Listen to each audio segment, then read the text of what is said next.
E-commerce or electronic commerce is just a way of buying or selling goods over the internet. You see these kids on Instagram saying, oh, we'll 10x your e-commerce. It's just not true. You'd rather have 100 qualified visitors than 100 unqualified. Profit Pilot. All right, so we've started to look at the history of e-commerce, started to look at the potential opportunities. So we're going to go back to basics now in how to grow an e-commerce business. So first of all, what's the definition of e-commerce? Well, e-commerce or electronic commerce is just a way of buying or selling goods over the internet. So there's various different business models and ways to do it. But the main advantage of e-commerce is it eliminates the need for physical location. You still need warehouses and stuff, but you can use 3PL, so third-party logistics. And also as well, it gives you a way to access the global market 24/7.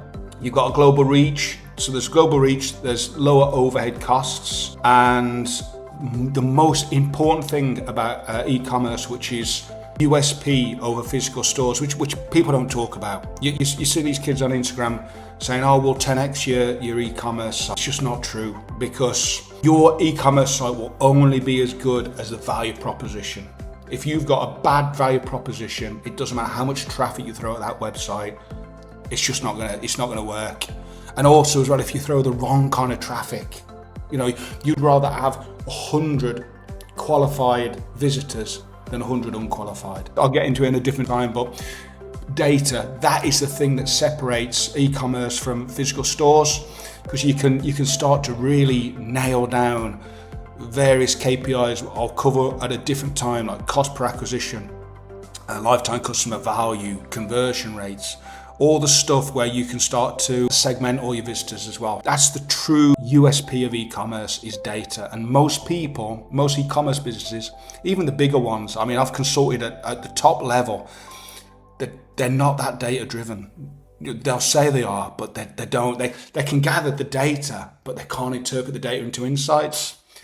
That is where the sweet spot is in e-commerce. But basically, you've got a few types of e-commerce model. You've got B2B, so business to business. So that's transactions between company A and company B. That can be quite tricky online, because it's very hard to differentiate between what's a business visitor and what's a consumer. So I don't always tend to work with B2B. Then you've got B2C, business to consumer, or D2C, direct to consumer. So that's when you've got your trading, like a more traditional shop. You've got a wholesaler or supplier or whatever selling to customers.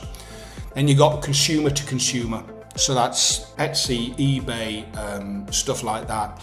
Again, I don't really get involved in that. When you start looking at, some people build up businesses, and I've got friends and I've got people I've worked for, they'll be doing tens of millions of pounds on Amazon. And then they've come to me saying, right, okay, we want to sell up. And it's like, well, but you don't have an e-commerce business. You've got a sales channel. And they go to the accountants, and the accountants will tell them the same thing. You don't have a database. So I don't tend to deal with consumer to consumer businesses.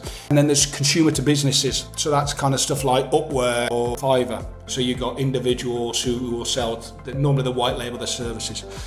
What I'm going to focus on is business to consumer. That's where I've been working in. That's where my passion lies. And that's where the vast majority of people who get into e-commerce, who want to start up an online business, that's where they lie. So on this course, I'm going to be focusing pretty much exclusively on business to consumer or direct to consumer, whichever way you want to phrase it.